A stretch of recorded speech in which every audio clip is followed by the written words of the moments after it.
planning board to order on June 6th, 2024. Commence with the pledge of allegiance. I pledge allegiance to the flag of the United States of America and to the republic for which it stands, one nation under God, indivisible, with liberty and justice for all.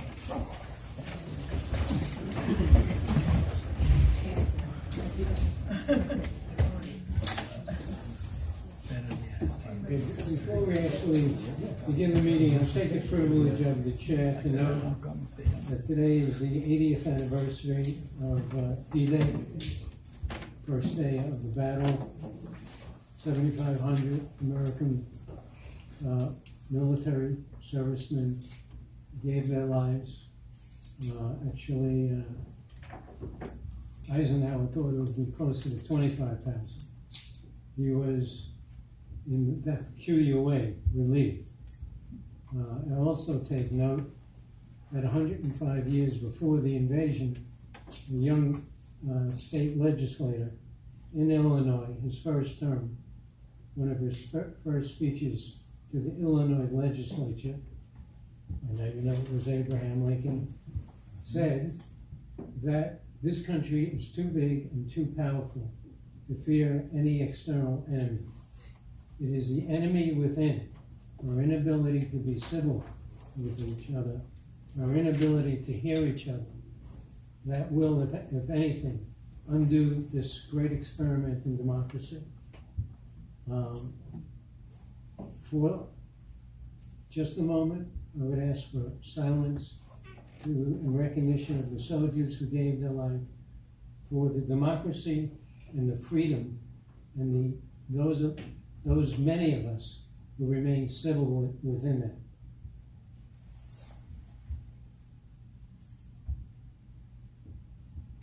Okay. Thank you very much. Just a short note, my father was landed at Omaha Beach during the Normandy invasion, and consequently he made it home. He was 38 years old, and they called him Pop. Yeah. He was the oldest person in his unit. Oh, yeah. Think about that one.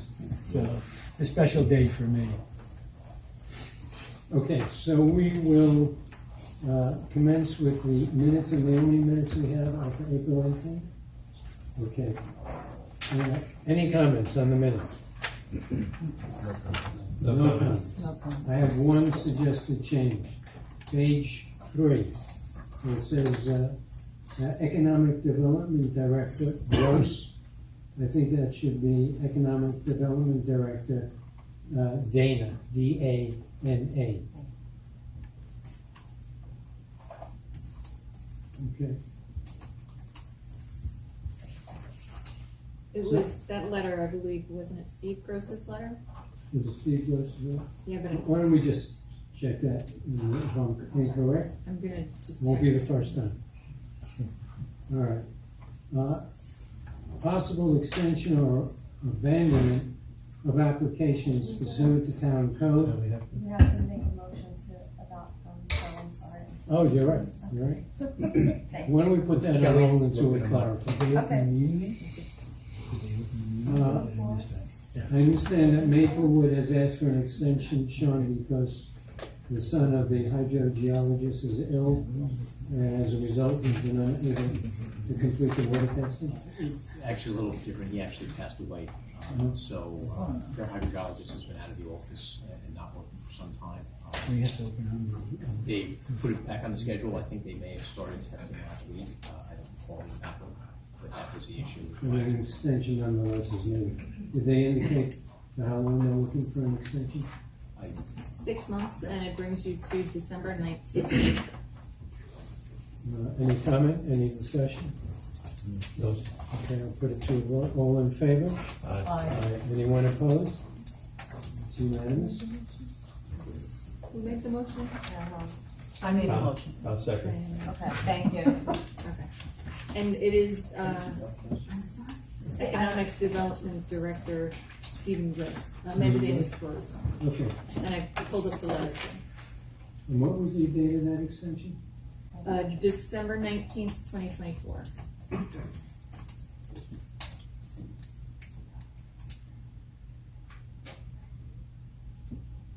Okay.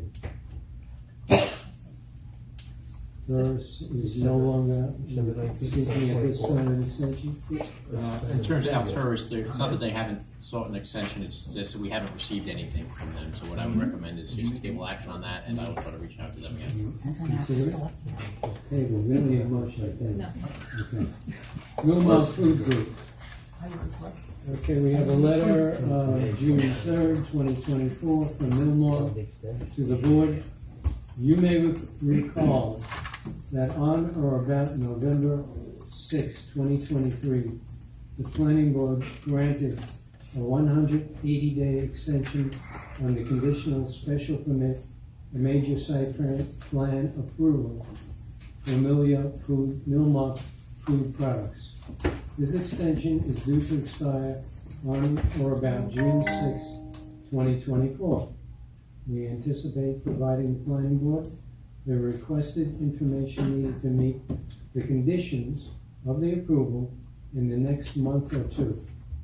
As this is expected to go beyond the expiration date of June 6, 2024, on behalf of the applicant, we respectfully request that the project be placed on the June 6, 2024 planning board agenda for extension of the project's conditional special permit and site plan approval to extend an additional 180 days, and so on and so forth.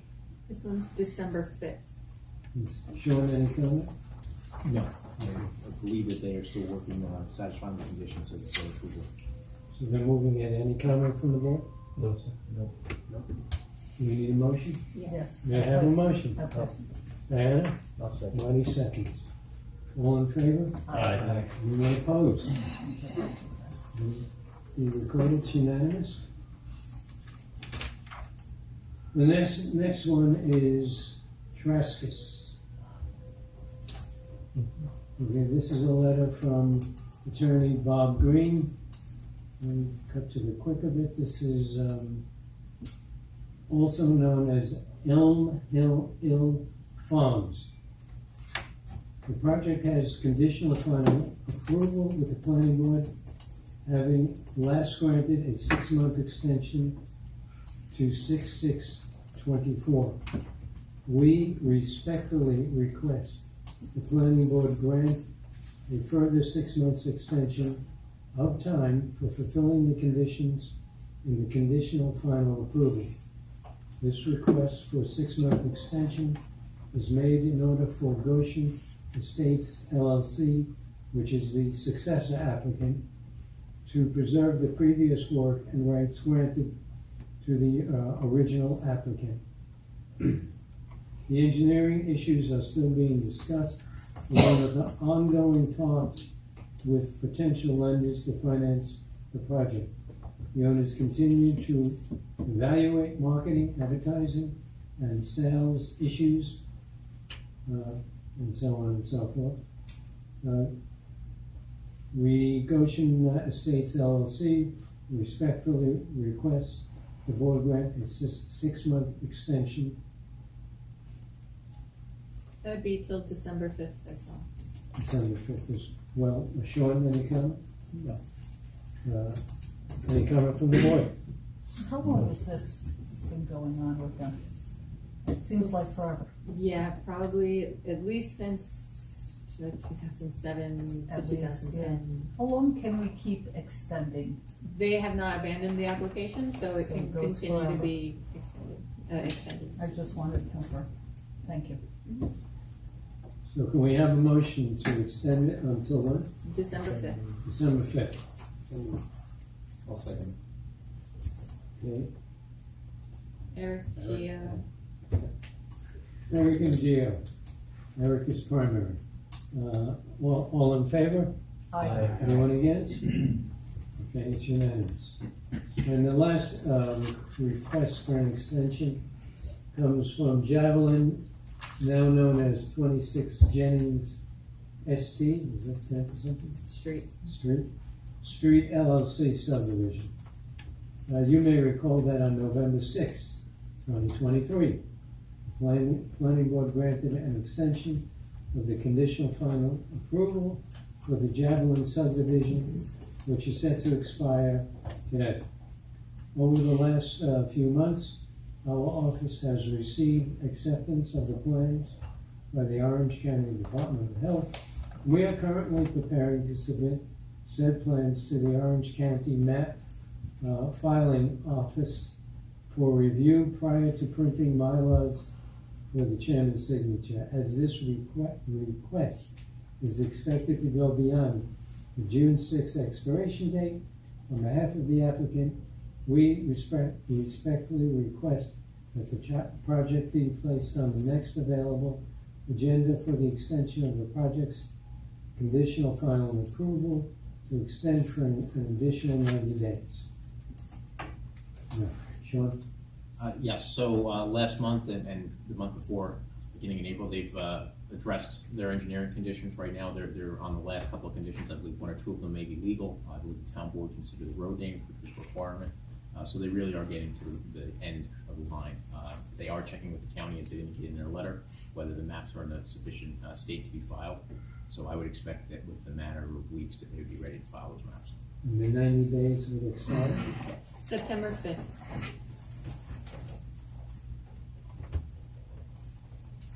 Okay, do we have any comment from the board? Yes, no comment. Does anyone wish to make a motion to approve the extension? I'll make it. Marty? Seamus seconds it. All in favor? Aye.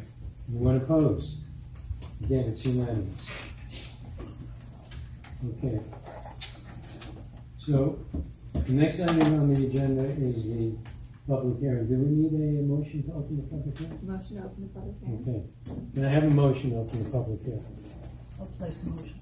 Diana? I'll second. Was that Jeremy? Yeah. Giovanni? All in favor? Aye. Any opposed? It's unanimous. Public hearing is open. Is the applicant? No, we have a town board. Town board is Oh, open. town board. Okay, forgot you guys. So I have a motion to open the town board public hearing on SR 94. So moved. Second? All in All favor? right, wait. Aye. I'm moving. Phil George. Phil Okay. George, Thank you. all aye. All aye. Just for the public to know, the reason we're having a public hearing, which I forgot about, is because the town board must approve the special permit, not the planning board. And the special permit is being requested as part of this application. This is a continuance of the public hearing. I think the first one was, am I correct, the last July? Or was it No, February? July was the initial. Then there was April 4th, It was February 1, April 4, and now today. and now today. So this has been studied quite a bit.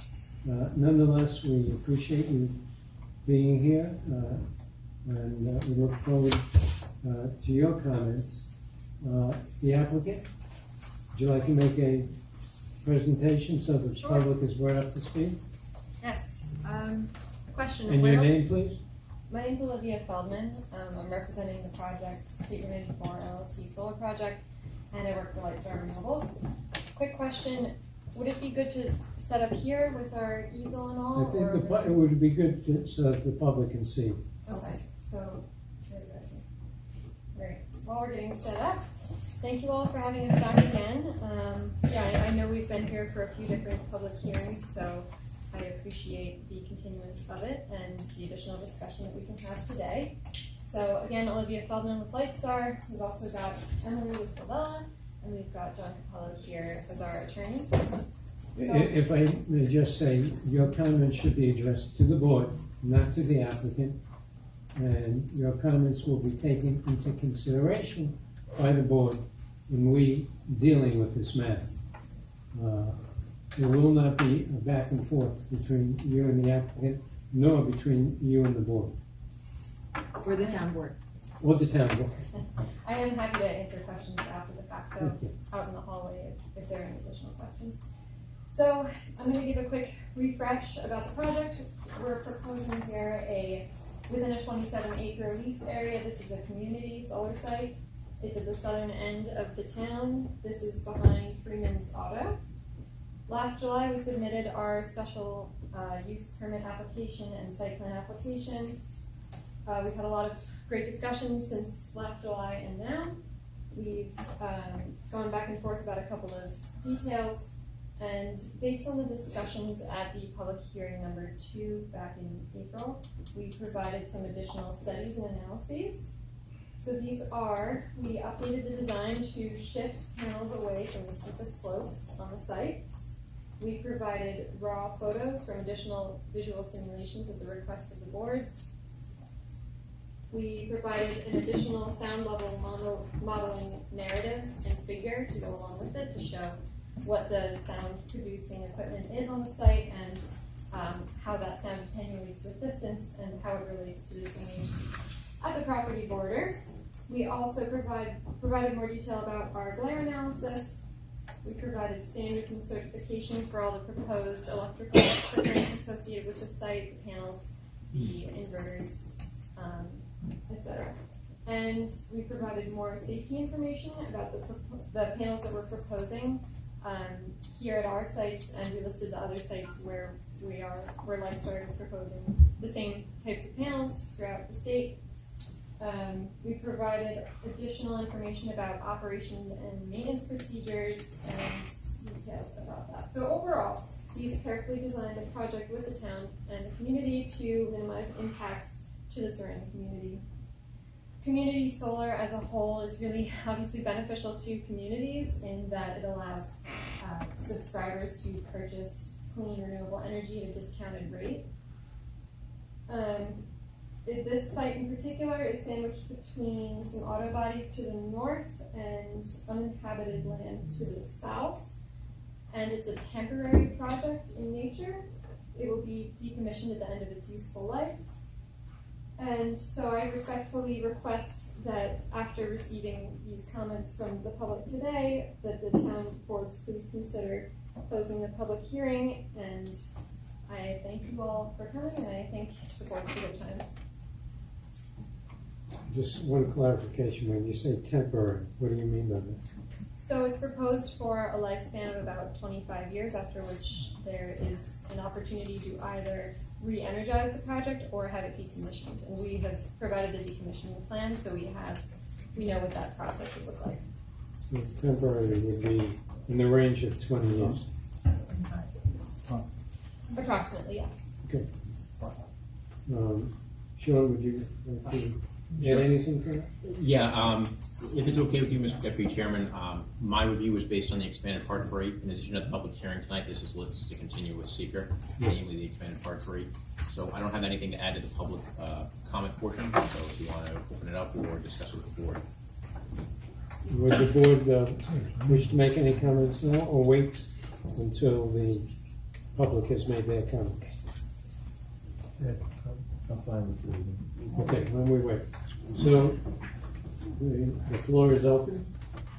You can stay where you are. You can come up and talk to us. Who would like to speak on this issue? State your name. Yes, and please your name and address. Gentleman in the back. Thank you very much. My name is John Russo. I guess senior, juniors here. I would like to just add, excuse me, my clarification to comments that were made last time. We are not trying to tell the landowners what they can or cannot do with their property, nor are we asking the board for special privileges or provisions. Rules and regulations were established for consistency and uniformity, in some cases to assure protection related to health and safety matters. Thank you. When we hear statements such as buffer area, infringement of wetlands, potential for adverse effects, or statements such as significant environmental harm, who determines the significance or the extent of the potential harm, and who is ultimately accountable? We've spent more time contemplating the size and cost of the project rather than fully researching all of the possible dangers associated with the project. There are charts and lists full of statistics that have little or no credibility. We've had difficulty getting numbers for even the trees that would be cut. How can we trust claims that health and safety and general well-being concerns have been considered to the full extent? The health and safety of people in the community and in the surrounding area should be a prime concern. Not the cost of the project, the number of panels that can be squeezed in, or what can be put in without even realizing it. We all want sustainable energy. We're asking the board to hold fast to established rules and regulations and not consider waivers that jeopardize or compromise the safety of our future. And thank you very much. Thank you. Can I respond to a few of And we those? wait and we'll respond to if the board would allow us, we'll hear all the public comment and then respond. We'll take that under consideration. Anyone else?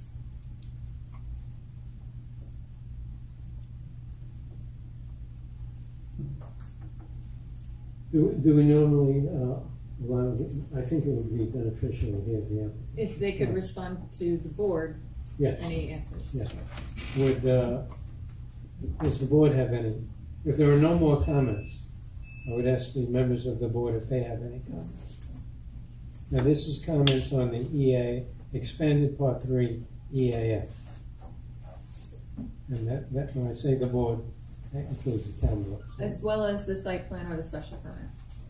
It's a public hearing for all three, so if the boards have any of those comments, please feel free. If there's anybody else from the public, we can hear from them. If you don't think there's anybody else from the public, it's up to the boards whether you think that you can close the public hearing or not. So, would we close the public hearing before our comments? You can. Well, let's leave it open, let's, for the moment, leave it open, and anyone have any comments? Go ahead. Jeremy? So, there, within the Part 3 and a few other places, it refers to a document 201, which would be the landscape plan. I don't know that I have been able to find that. Are you certain that, and I'm happy for anybody up here to correct me if I'm wrong, but have you provided that to us or not? Yes, yeah, we've provided a complete updated site plan set that has the landscaping design shown on it. I believe that's sheet 201. Emily, could you please look that up? Or more. We're going to double check that for you now, though. Make sure it's not on anything else that It looks, it should start with a C. Right, C, Oh, C201 C201. C201, is the site and utility plan. Yeah, that's on floor one. Yes, 201. yes, site and utilities, C201. It has the landscaping shown on it, and then there's some planting detail shown on another page. You have to zoom in. The dots that are shown at the northern end of the site that follow the northern border of it is the proposed landscaping. It's difficult to discern, but there's a It's- leader that says mixture of eastern red, cedar, Norway spruce, and white pine on the outside of the fence. So, but where 94 is, 94 isn't on this map, is it? It is. Yeah, it's right there. Inside.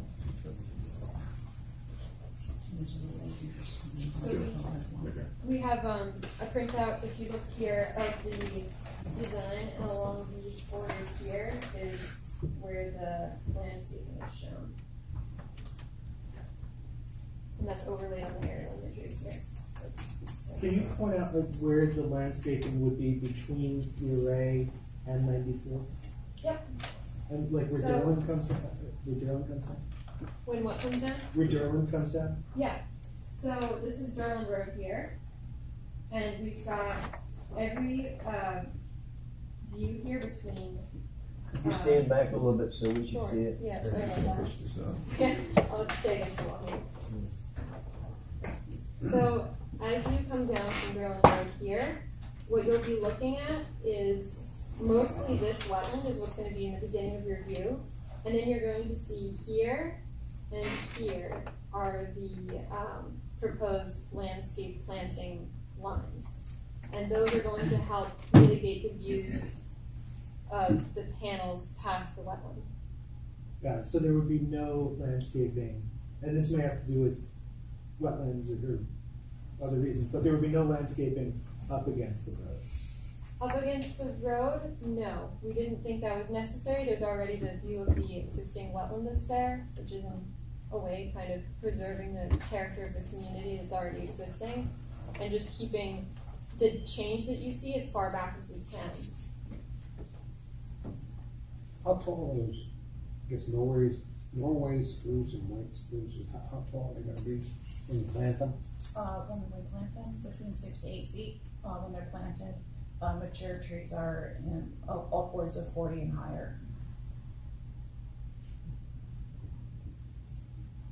Okay, I quite honestly didn't, I expected the landscape plan to be more robust, and maybe it doesn't need to be, but to the extent that, you know, we're talking about aesthetics and glare, I'm not sure that I'm comfortable that it's mitigated with what you provided, but I'll take a closer look, I guess. Thank you for pointing that out. I think we can, supplement it as the board looks, but I think the point we wanted to make is the purpose is not to buffer the view of the wetlands. The purpose is to buffer the view of the panels. So sure. The vista of the wetlands that people are familiar with will be maintained instead of just a row of evergreens along 94, and then where the panels are located is where you want the evergreen, because then you'll see the wetlands and then the buffered area. If within that area, we could supplement it or increase it as necessary. The wetland does run pretty much right up to the road as well, so as mapped, so we wouldn't want to plant in the wetland itself. We don't want to be too close to the road to create dangerous objects in the right of way either, so. Okay, understood. If I could, just one thing just for the full board. So when you've had instances like this, Owens Road Solar was in the scenic road corridor, this portion of it was. Vivian Solar was along the Heritage Trail, so you were very concerned in that instance with aesthetic impacts. I think for both those applications, you requested renderings showing the landscaping and what it would look like, I think, at 1, 5, and 10 years. So you may want to consider that for this application as well, if you're concerned about the visual impact. Yeah, and maybe that's why I'm going to type getting my head around it. Typically, and you wouldn't have necessarily known this, but like Sean just said, we have a rendering where we have a better sense of what it would look like. And I'm not saying that what you've done is inadequate. I'm just having difficulty with that picture. And Okay. the only other point I would make, and town engineer made it in his memo, like if there's clarity about the pesticides and herbicides, that would be useful. Like, we had that long discussion at one of our other hearings about, the owner could put a ton of pesticide down, but with these panels, it won't be necessary. So if there's clarity based on that memo that Sean went, that would be helpful. Yeah, we can provide additional clarity on that if it's a condition of the permit. Yeah, regardless, we will.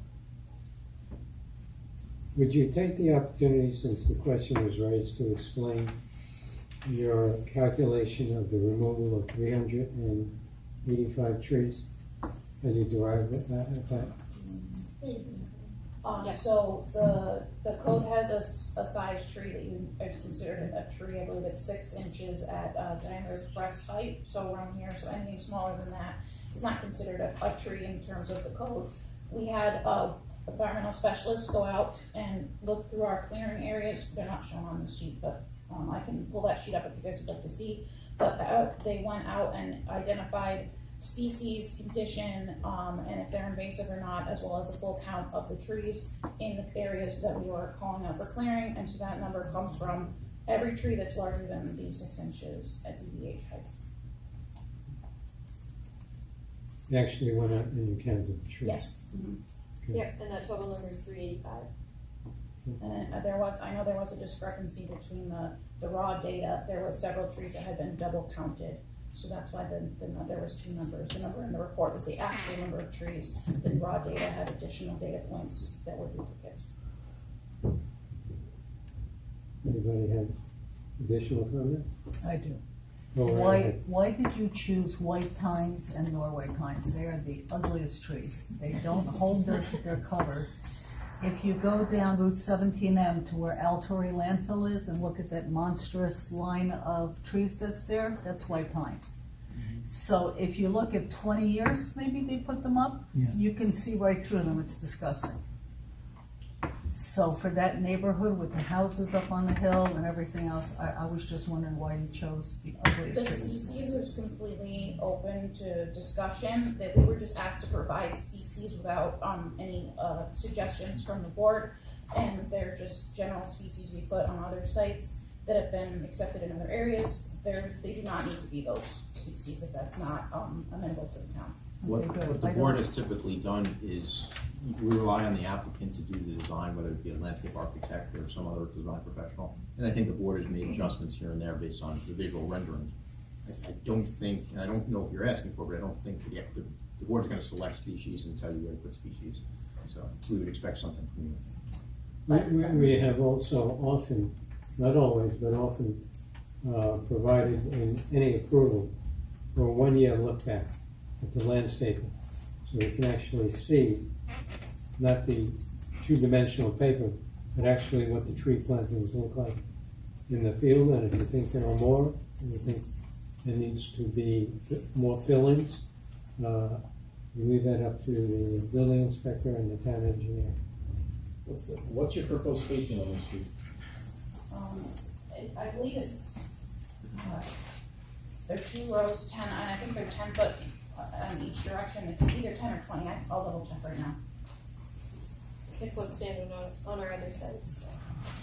With that number for you. And as far as the species, it's what we typically go with as far as what other towns have liked in the past, as far as like having that evergreen cover and something that grows tall and grows well and is robust and does its job. But yeah, we're open to, if the town would prefer a different type of species, we can definitely have that conversation. It doesn't have to be exactly what we're showing there. We will go back to the project landscaper, but I would just add, but if there is something that you say you like and it's not made of gold, and we can tell our landscaper, hey, this is preferred, we're not asking you to design it, but if there is something to say, hey, these look really nice and they work well in Goshen, that would be helpful. Do you know what the varieties are of trees that you are removing? I don't know that off the top of my head, but we have the every species, that is associated with every tree. So we can provide that if you're interested. If we can, I didn't see that report submitted. I saw the tree survey as part of the plans. Could you submit the report that you referenced? I believe that was submitted on several, like before the public hearing was open, we can definitely submit that again. I'll keep looking, I just haven't found it yet. You have some red cedars in there too. Yeah, and the spacing It's a is 10, mix of red 10, cedars and 10. weeds and. I'm sorry? The spacing was 10 feet in each direction, staggered. So you'd have 2 Staggered. rows, 10, 10, 10, and then 20. Okay, it is called the tree survey summary, right? Yes, I believe so. Yeah, we do have all those species called out here. As far as what was identified. For the board, that was submitted back in August of 2023, so when you look at the files, that's where you'll find it. Can I just suggest that you update your landscape, plan on that C201 to show the 2 rows staggered at 10 feet? Certainly. Because it doesn't really spell, it just sort of shows a bunch of dots. It correct, and the purpose of what we did that for is it gets really kind of muddy when you put them in there at exactly that scale, so there was a detail for it on, but if you'd like us to put it that way, we can totally do Just that. a note, Mhm. however you wanna do it. Any other comments from the board? If I could, Yes. I have a couple comments. This is from the EAF. The first thing was zoning, which is actually C3 on that sheet. It talks about the floodplain and the ponding overlay. And I was wondering if there was any issues with the ponding overlay and have they been addressed? Do you want me to, you want me to answer now, or you want me just to continue on and then? Why don't you continue on?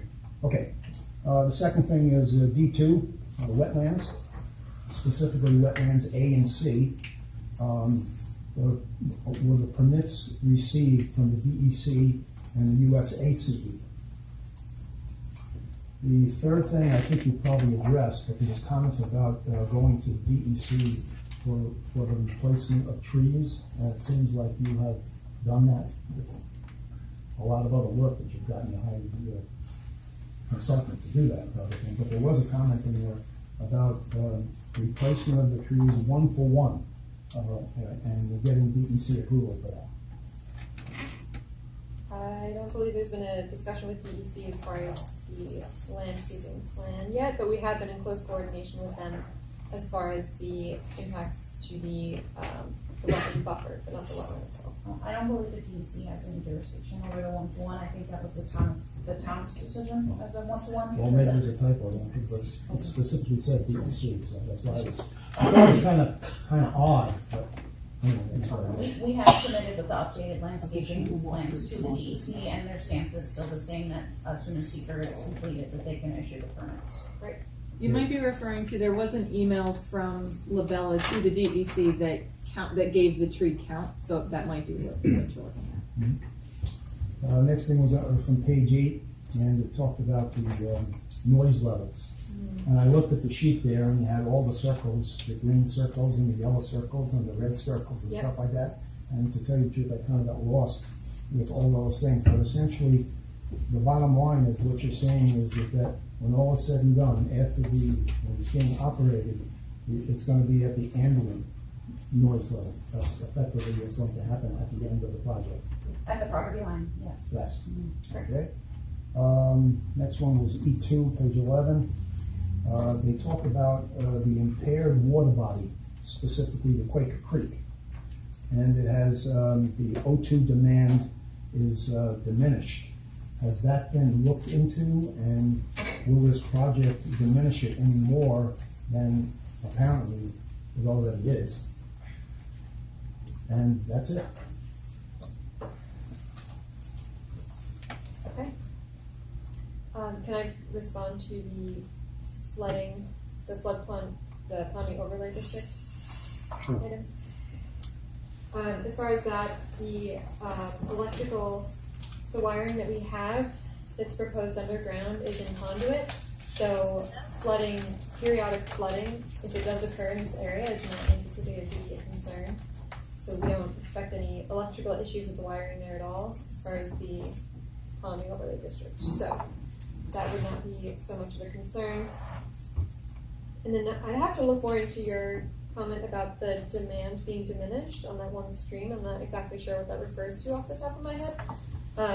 But in accordance with our SWIP and with the DEC regulations, we'll be ensuring that there's no additional stormwater runoff off of the site. So there wouldn't be any impacts to water bodies in that way. Anything else? Just point out one on the noise, when we talk about ambient noise levels, that all the noise generated at any time, anywhere on the site, will be for the trackers and for the converters that only operate when the sun is out and panels are tracking the sun and the converters. So in the evening, when it's the quiet hours there will be no noise from this facility. So, and then if you see during the day, on off of 94, you do have pretty much a lot of background noise, and then you have large swaths here where, even if it will be diminished at the property line, but then there's really no receptors there, so we will respond to your engineers raise questions about that. We will clarify, but I think, as far as noise, this is a really suitable site for that issue. Yeah, as far as noise and visual impacts, it's nil at night because there's no lighting proposed here at night, and you're not going to hear anything at night. So these would just be daytime, noise and visual components we'd be talking about here. Well, since the issue has been raised, how about 5 or 6 in the morning? 5 or 6 in the morning. Sun's coming up. Yeah, depending on the time of year, but yes, especially in the summer, if the sun's up, you're going to be able to see the panels at a few locations through the screening, and there's going to be some noise when the facility is operating, but again, it's less than ambient, it's far less than the town code limit at the property line. So, Mr. Deputy Chairman, can I just add? Yes. The noise study that was provided didn't quantify what the ambient noise level is. Now, I agree that it's likely that during the day, traffic there is much louder. But there's no quantitative indication of what the ambient noise level is. You've heard the comment? I Yes. assume you'll address the comment? Yes, we received the comments back, obviously, without time to be able to resubmit to the board, but if you're okay with that, I can answer most of the questions you posed. It's up to the chairman. Now will Yeah, I, no, I redid it already, we can submit it anytime. how lengthy will your response be? I'm sorry, How lengthy will your response be? 2 minutes. Go ahead. So just bullet points. One of the first things that was brought up in Sean's comments was the DB versus DBA. That was an oversight on our part for not including the DBA in our notations. The equipment sheets specify the sound levels that all the study is based off of in DBA. So all the numbers in that study that we performed are DBA, not just the DB. The DBA focuses on sounds that humans hear easier. I'm not a super noise expert, so I can't really explain the difference there, but they are the DBA numbers.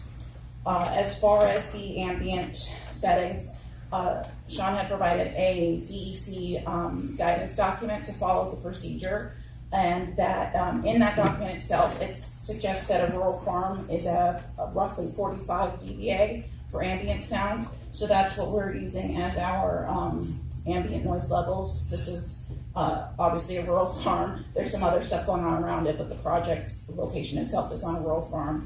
And as there was another comment about the additive properties of multiple pieces of equipment.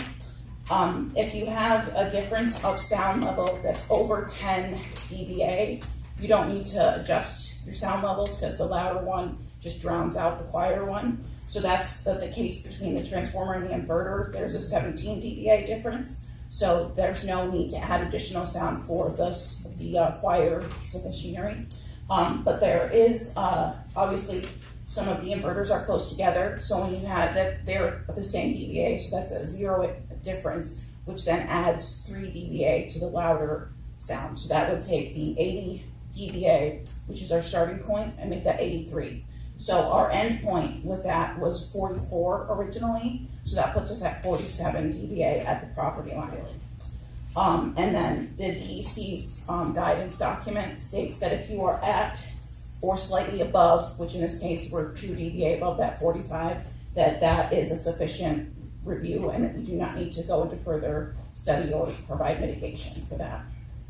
And then in the updated document that we can submit, we did speak to some of the other local businesses and what types of sounds come out of those. So they are definitely louder with the auto body shops across the street. If I could add one more thing, Mr. Hoffman, you had mentioned the hertz, and I looked into it, and the inverters and the transformers are operating at 60 hertz. 60 hertz. Okay. I think you probably want to see that there's a lot of information in their next submission, as the engineer said they would provide. Unless everybody did those calculations. I tried, and I lost it after like the first 3, and it's like, well. Yeah, we're happy to submit that as soon as possible. I just wanted to clarify that we're able to address those points, and we have it ready to go. Yeah, we can. Sorry. No, please. We can make an acoustical study a condition of approval, so that would be done and provided before the building permits would be pulled. That actually, the board can't do. That would be a mitigation measure to the noise impacts, and we're not doing a conditioned declaration. I would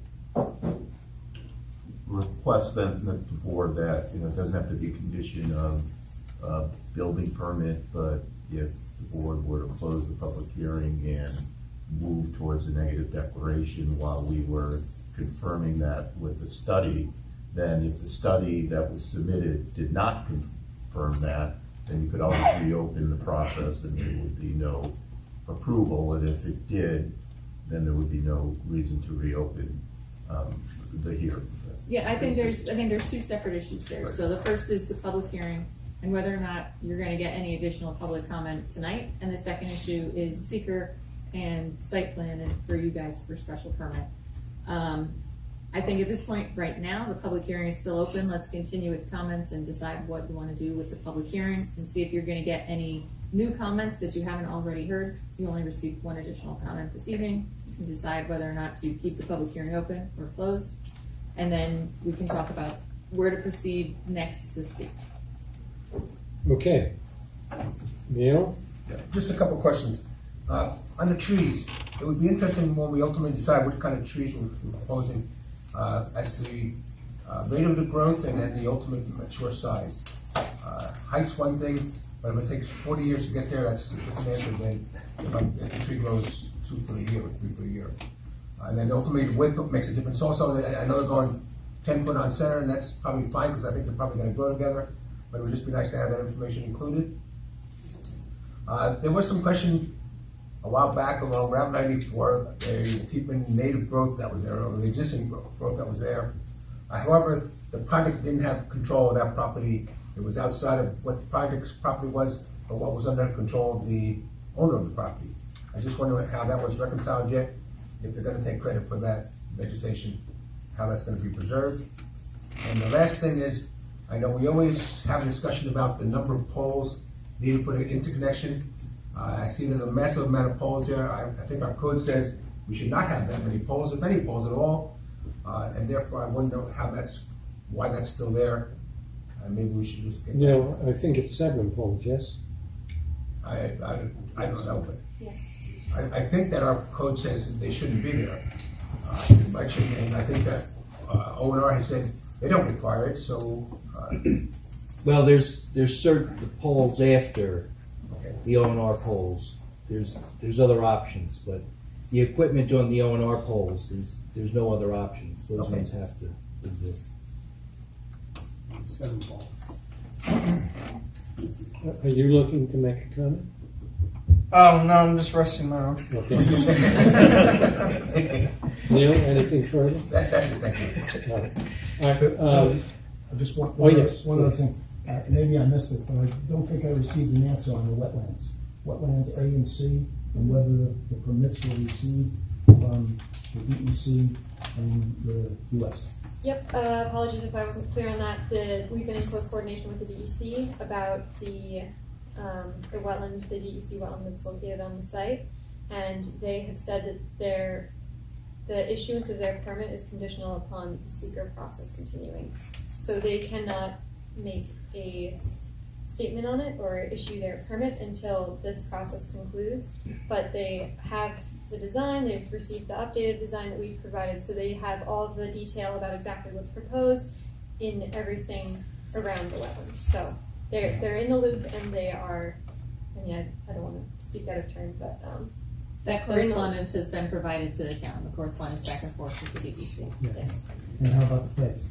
The feds, the USACE. Yeah. I don't have a note on this in front of me, but I believe they were reached out to a while ago, and nothing came of it. So there was no need for a permit because we're not impacting any core jurisdictional features. Army Corps jurisdiction. I guess I should say that the purpose of this EAF is to address issues that we felt were not adequately addressed in the prior public hearing.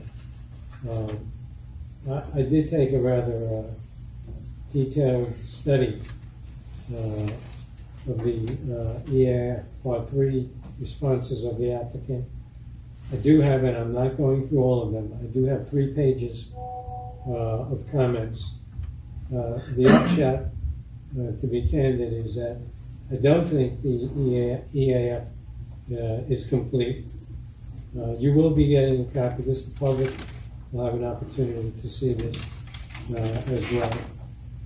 To be candid, I'm not sure where that leaves us, Kelly, with closing or keeping open. There's no. If the board agrees with me, that I don't think it's complete. Well, they're 2 separate issues. So the public hearing is for you to get the public's comments on the application. If you think that you're going to get more new comments, you can certainly keep the public hearing open. This is the third night for the public hearing. Yes. And you've received one public comment. Or you can leave it open until they resubmit. I think what the applicant is hearing this evening is, so the EAF was based upon your Part 2, which showed potentially significant adverse environmental impacts, small, moderate, or large.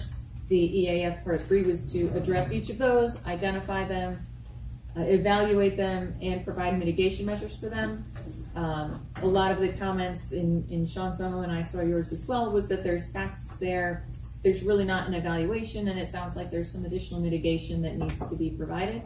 So the EAF Part 3, there's two options. You could either move towards a negative declaration, like Mr. Capello stated, or if the applicant doesn't want to try again, you could go the other route, which is a bit more complicated, as you guys know, for a positive declaration and then an EIS. I'm not suggesting that, I'm just laying out your options. That's for seeker. In terms of the public hearing, this public hearing is not tied to the seeker process. You are able to close the public hearing. Since it's site plan and special permit, it's different from subdivision. Subdivision has different requirements. So seeker does not need to be completed prior to the close of the public hearing, should you, both boards, determine to close the public hearing. Well, I think that it seems to me, looking at the responses tonight, or looking at the EAF that we're discussing tonight, which were to be responses to issues that were raised in the April meeting, we are covering substantially the same ground. Well, it's not just responding to those, it's responding to the EAF Part 2 in a level of detail that this board finds acceptable. As I said, I do not think that the EAF Part 3 is complete. I've got, as I said, many issues that I'm discussing in my notes. I'm still not sure if there's any benefit, but I'm not sure if there's any benefit keeping the matter open. And if we close it, do we need to move to a neg deck or a pos deck? Or just put that aside? This evening, that would be put aside. I'm guessing that Mr. Capello is going to advise his client to try again with an EAF Part 3 that's more responsive to the comments that they received tonight. That would be a very helpful. But I'm not going to speak for him. Yes, I would advise my client that, and I would request if we could get a copy of Absolutely. your notes as soon as possible so we can respond individually. Yeah, sorry, could I speak for a moment? Sure. I might say it's a little difficult to, when it feels like we address the comments each, this past time, all the comments that were asked, we addressed thoroughly, and we were careful to go through all the data. And if you want additional data, I understand, and we can provide that. I'm not sure that driving the process out is, I'm not sure how to say this, but I can speak to the one public comment that was made, and we're happy to provide additional data, but I do not think this is the case where we need to move towards a positive declaration in any sense of the word.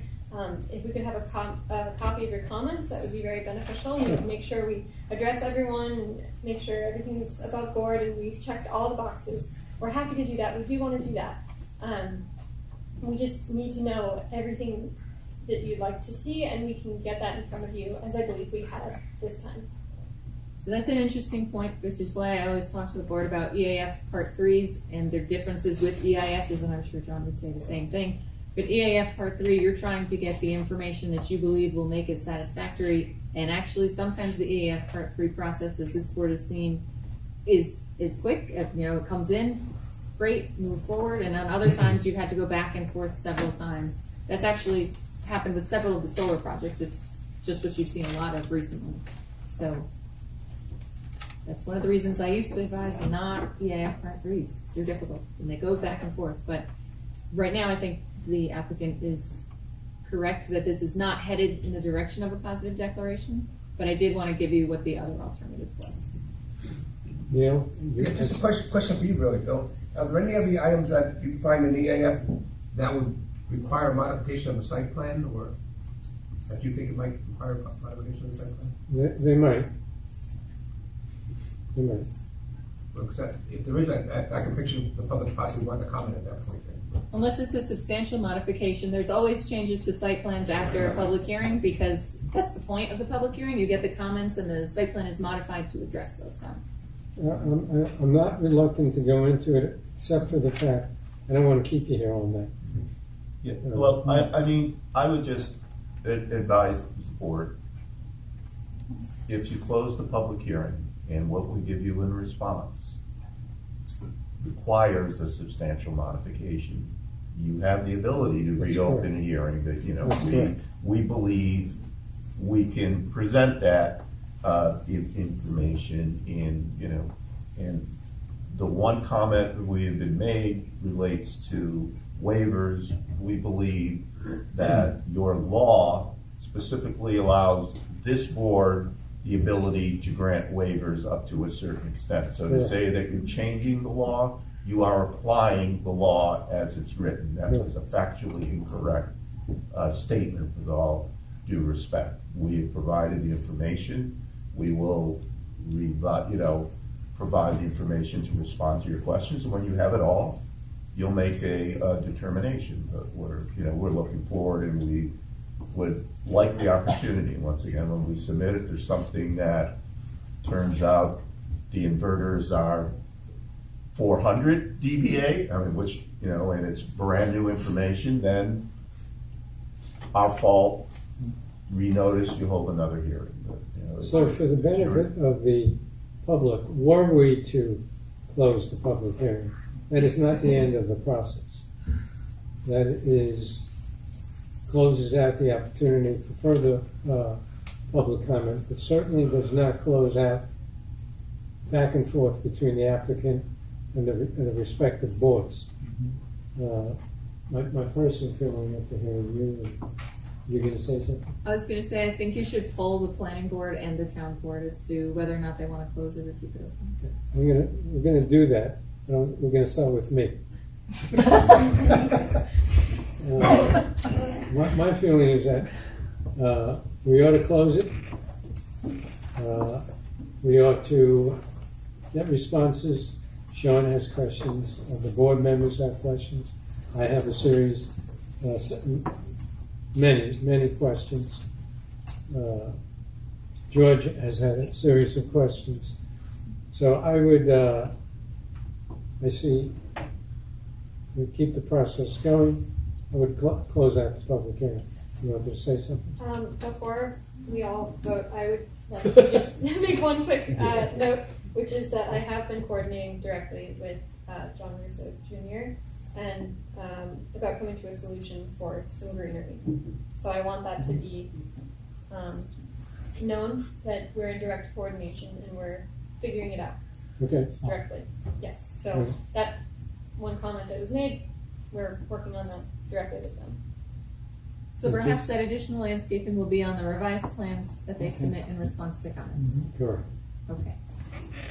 So my sense is that we can close out the public hearing and afford the applicant an opportunity to respond to many questions that we have at this point in time.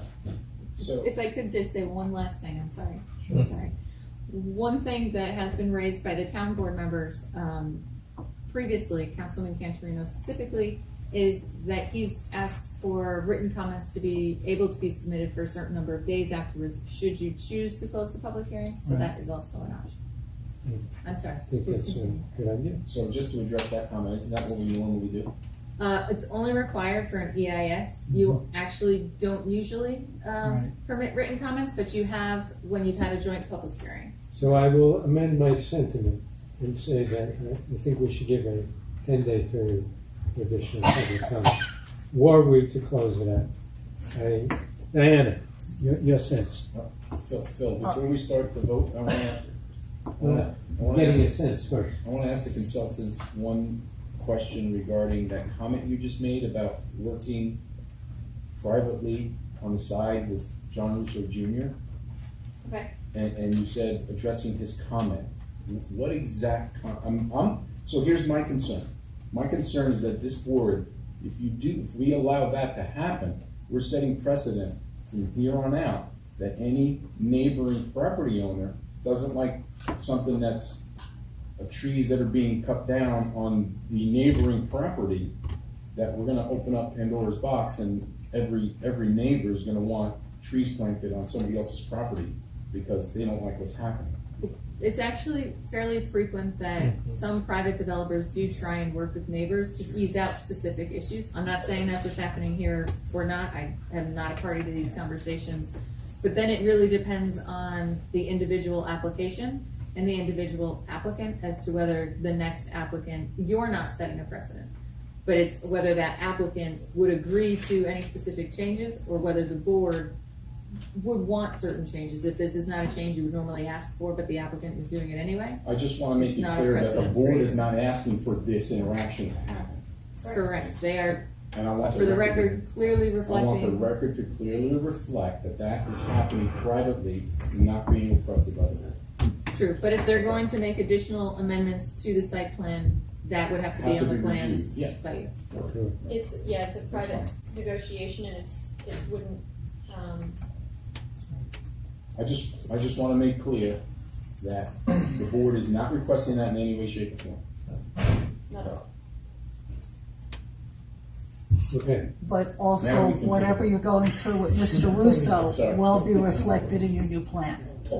Yes. So what we approve is what's gonna happen, not what you're Yes. doing behind the scenes. If it's on our property. If Yes, It's yes, already- yeah. there's yes, a change yes. on our property, it will be Yes. reflected in the plans. yes. Okay, that's all I wanna make sure, that we don't say yes, John's like, and then you change everything. Okay, yeah, okay. Yes. I place a motion to wait, close the wait, I public. don't, I just want to get a sense first. What? You know her sense. Yeah, really, close the public hearing. Seamus, We only had the one comment. I think there's Yeah. any reason to keep this open any longer. okay. I What- agree, close the public hearing. Eric, Close. Close You're- in 10 days like you said. Leo, gentlemen, the board, town board. Before I do that, I just want to make sure, our task is to ultimately issue the special use permit. That's correct. So I think we can close the public hearing part, but we're going to be getting feedback from Yeah. you guys before we actually issue. Sure. Our issuing the special use permit is down the road. That's right. Right, it's after they approve it.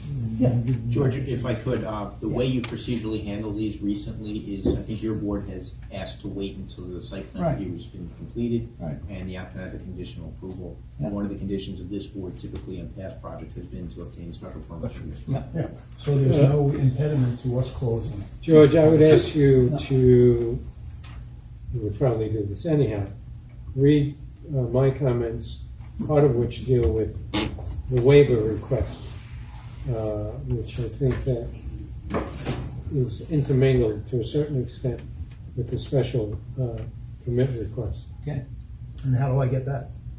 It'll be posted. It'll be- We'll get it to you. we get a copy. Yeah, of you'll get a copy of those, All you'll the get a board- copy of yeah, any right. submissions, Okay. any documentation. Right. I usually provide them to Mary and to the supervisor and then distribute. So I would say then close, as far as I'm concerned. For us, yeah. Well, okay.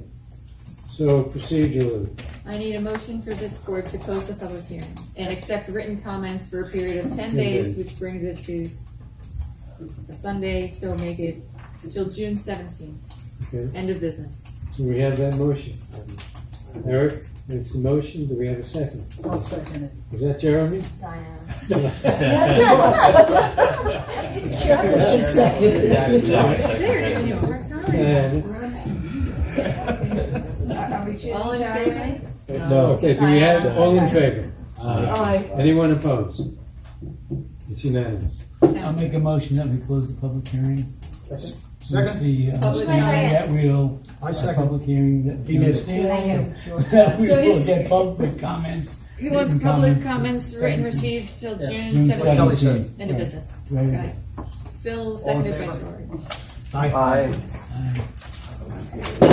And so just for the applicant, since this is all we can do tonight, I just want to be clear, I heard a number of times you said response to comments. What the board is looking for is in expanded part 3, so we need an amended expanded part 3, not just a letter responding to comments. Okay, and can we please receive the copy of the comments? I'll get them out, yes. Thank you all. Thank you. Thank you. Thank you. Thanks. Thank you, members of the public, and you're welcome to stay.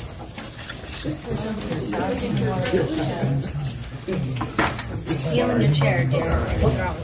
Chris, this is entertainment for the evening. Did you hear those knees? Yeah, I know. Thank you.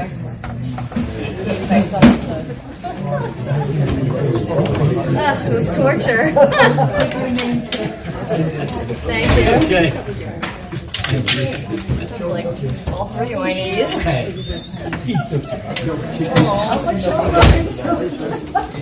Clearly not much. For my mom,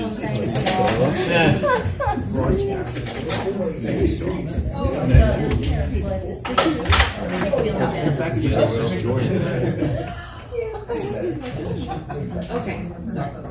Okay, next item on the agenda They help.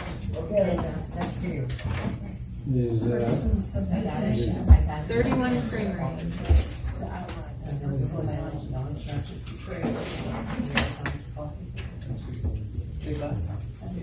yes, 31 Creamery, the application for a site plan for residential planning index and an acre and a half more or less in the RU district with AQ overlay and scenic growth corridor overlay. It's a draft resolution.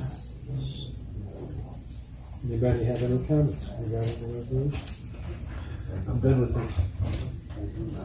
I think I just had one comment, Kelly. Looking at my notes here. On 1B on page 4. Yes. That the fencing is to the satisfaction of the building department. Revise this sketch to depict the location of the proposed fencing and provide a specification sheet for the proposed fencing to the building department. Yes. To the satisfaction of the building department. Right? And we want the sketch to be to their satisfaction. Okay.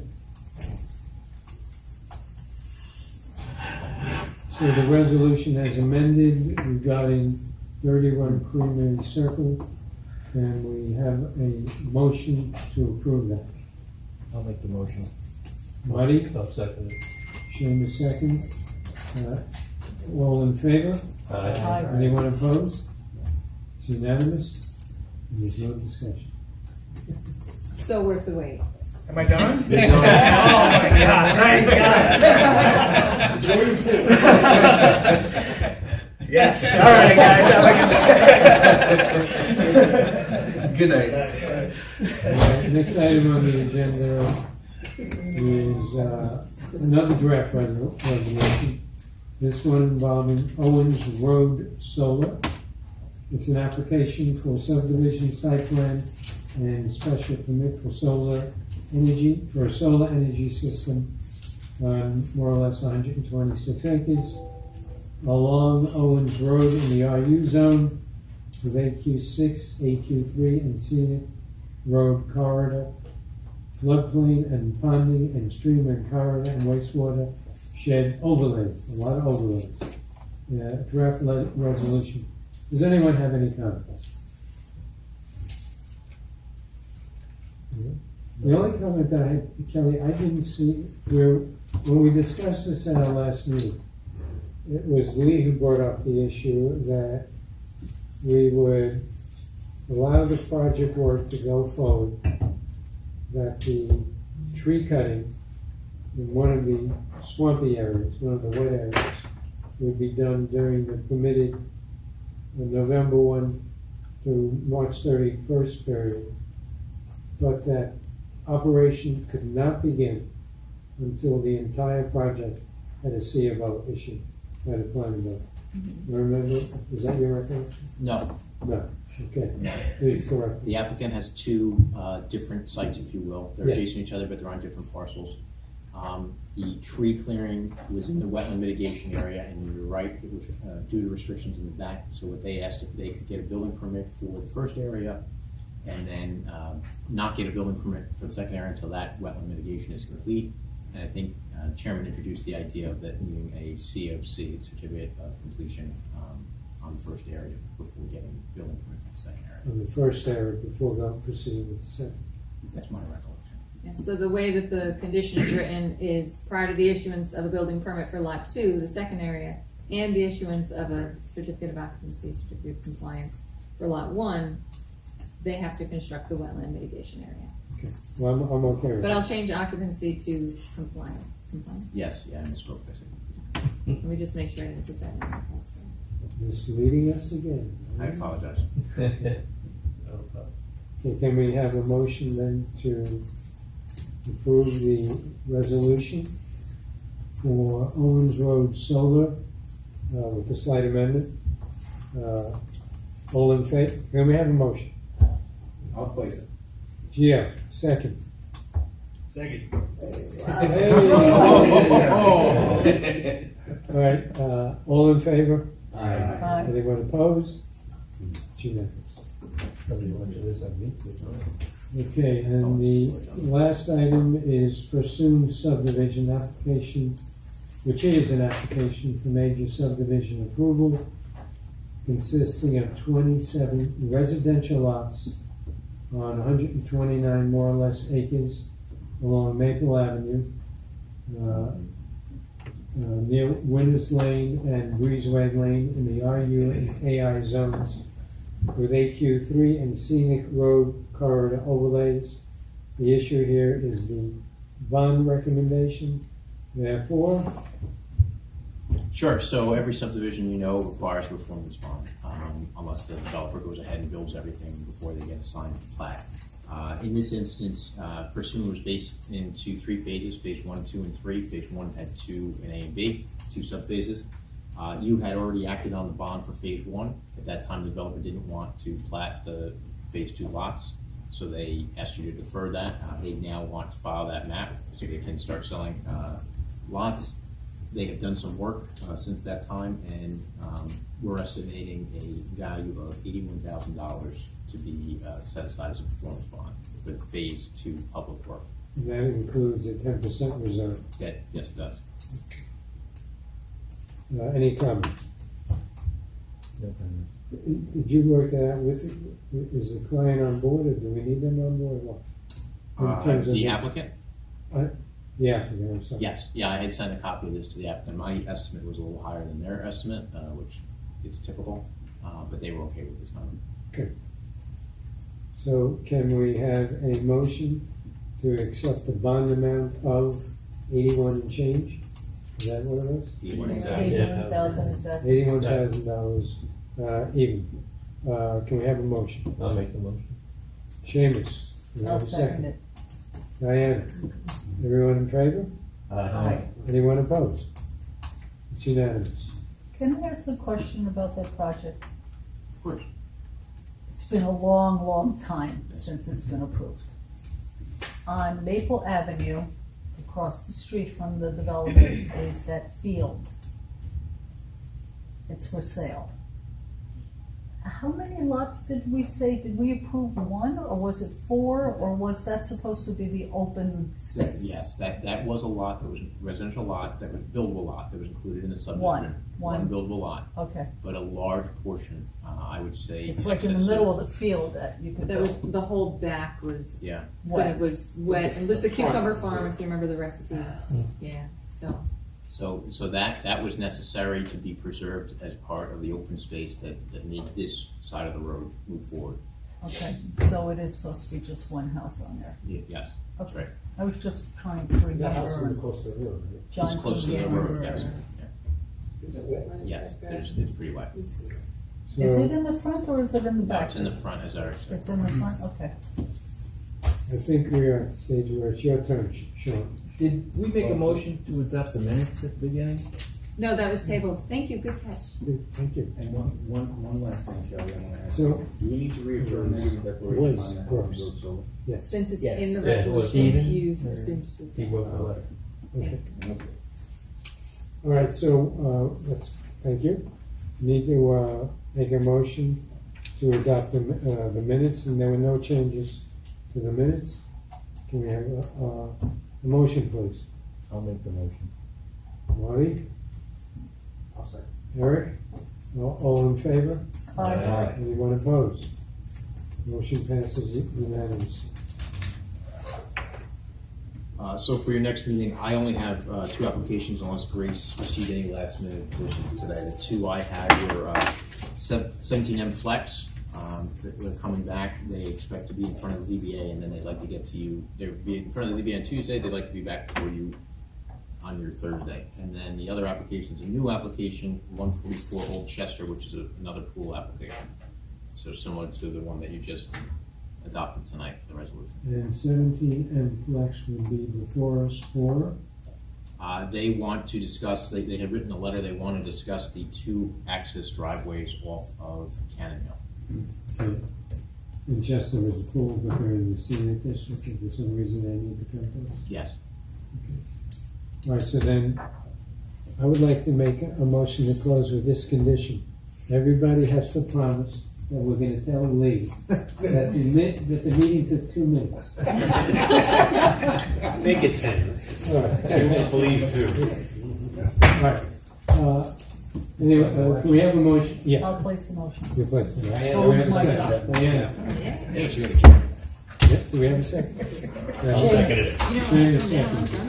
All in favor? Aye. Anyone opposed? Meeting's closed.